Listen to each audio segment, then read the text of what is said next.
ये कहानी है एक ऐसे खूबसूरत घर की जहाँ दाखिल होते ही दिल को सुकून मिलता है। वहाँ दीवारें खामोश नहीं होती, बल्कि हंसी, दुआओं और मोहब्बत की सरगोशियाँ करती महसूस होती हैं। ऐसा ही एक वसी और खूबसूरत घर था, जहाँ असल खूबसूरती वहाँ रहने वालों के दिलों में बसी हुई थी। इसी घर में एक स्पेशल बच्ची रहती थी, जिसका नाम उजाला था। और वाकई उसका नाम सिर्फ एक नाम नहीं था, उसका नाम उजाला था, और उसके दिल में ऐसी रोशनी थी जो आंखों की मोहताज नहीं थी। उजाला उम्र में तकरीबन 11 साल की थी और वो 5 बहनों में सबसे ज्यादा लाडली थी। ना सबसे बड़ी होने का बोझ, ना सबसे छोटी होने का नाज, बस एक मुतवाजिन, समझदार और हसास बच्ची। बहनें उससे बेहद प्यार करती थीं। कभी उसके बाल संवार देतीं, कभी उसके साथ बैठकर बातें करतीं और कभी हंसी मजाक में उसके दिन को खास बना देतीं। उजाला खुद को कमज़ोर नहीं समझती थी, वो हर काम एतमाद के साथ करती। उसकी याददाश्त हैरतअंगेज़ हद तक तेज़ थी। जो बात एक बार सुन लेती वो जहन में नक्श हो जाती।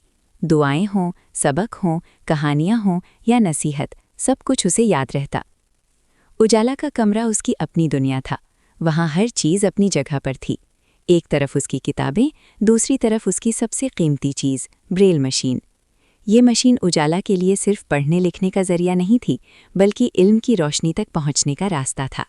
वो अपने हाथों से नुक्तों को महसूस करती, लफ्ज़ों को पहचानती और मुस्कुराकर कहती, अम्मी, आज मैंने एक नया लफ्ज़ सीखा है। अम्मी अक्सर सोचती थीं कि ये बच्ची किस कदर गहराई से चीज़ों को समझती है।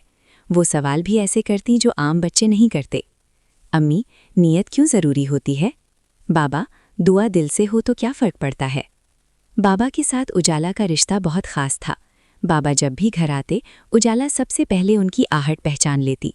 कदमों की आवाज़ सुनते ही खुशी से बोल उठती, बाबा आ गए। बाबा मुस्कुराकर उसके पास बैठ जाते, उसके सर पर हाथ रखते और दिन भर की बातें करते। उजाला खामोशी से सुनती, जैसे हर लफ्ज़ को दिल में महफूज कर रही हो। बाबा को लगता था कि उनकी बेटी सिर्फ सुन नहीं रही, बल्कि समझ रही है, दिल से। उजाला अपने बहुत से काम खुद कर लेती थी।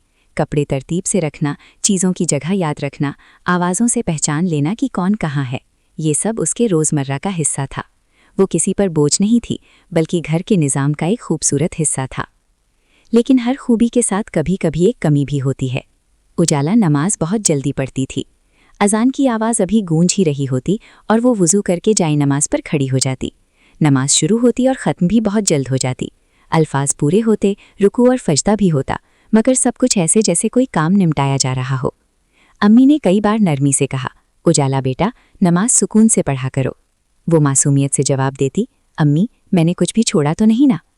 बाबा ने भी एक दिन प्यार से समझाया, बेटा, नमाज सिर्फ अल्फाज का नाम नहीं, ये अल्लाह से बात करने का वक्त है। उजाला सुनती ज़रूर थी, मगर शायद अभी इस बात की गहराई पूरी तरह समझ नहीं पाई थी। एक शाम बाबा उसे सहन में ले गए। हवा में ठंडक थी, माहौल में खामोशी और सुकून था। बाबा ने नरमी से पूछा, उजाला, तुम हर काम इतनी तवज्जो से करती हो, फिर नमाज में इतनी जल्दी क्यों? वो कुछ लम्हे खामोश रही, फिर आहिस्ता से बोली, बाबा, मुझे लगता है अगर मैं देर करूंगी तो वक्त ज़ाया हो जाएगा। बाबा मुस्कुरा दिए, बेटा, अल्लाह के लिए निकाला गया वक्त कभी ज़ाया नहीं होता। ये जुमला उजाला के दिल में उतर गया, मगर असल तब्दीली अभी आना बाकी थी। इसी रात उजाला ने ख्वाब देखा। उसने महसूस किया जैसे वो एक रोशन रास्ते पर खड़ी है, हर तरफ सुकून था। वो नमाज पढ़ने लगी, मगर जैसे ही तेज़ी की, रास्ता धुंधला गया। फिर एक नर्म मगर वाज़ेह आवाज़ आई, जब दिल शामिल ना हो तो इबादत सिर्फ हरकत बन जाती है। उजाला घबराकर जाग गई। दिल तेज़ धड़क रहा था, मगर अंदर कुछ बदल चुका था। अगली नमाज के वक्त उसने वज़ू आहिस्तगी से किया। जाए नमाज पर बैठकर चंद लम्हे खामोश रही, दिल में अल्लाह को याद किया और फिर नमाज शुरू की, आहिस्ता, ठहर ठहर कर, हर लफ्ज़ को महसूस करते हुए। नमाज ख़त्म हुई तो उसके दिल में अजीब सा सुकून था, ऐसा सुकून जो उसने पहले कभी महसूस नहीं किया था। वो फ़ौरन बाबा के पास गई और कहा, बाबा, आज नमाज मुख्तलिफ थी। बाबा ने मुस्कुराकर उसके सर पर हाथ रखा, यही असल समझ है उजाला। इस दिन के बाद उजाला की नमाज बदल गई। वो अब भी ज़हीन थी, तेज़ थी, मगर अब उसके दिल में ठहराव आ गया था। उसने सीख लिया था कि असल कामयाबी सिर्फ जल्दी में नहीं, बल्कि दिल की हाजिरी में है। उजाला आज भी ब्रेल मशीन पर लिखती है, सीखती है, सवाल करती है और सबकी प्यारी है, मगर अब उसके दिल में एक नई रोशनी है, ऐसी रोशनी जो उसे और दूसरों को भी रास्ता दिखाती है। और यही उजाला की असल पहचान है। इस दिन उजाला ने सीखा कि इबादत में तेजी नहीं, तवज्जो और दिल की हाजिरी असल खूबसूरती है।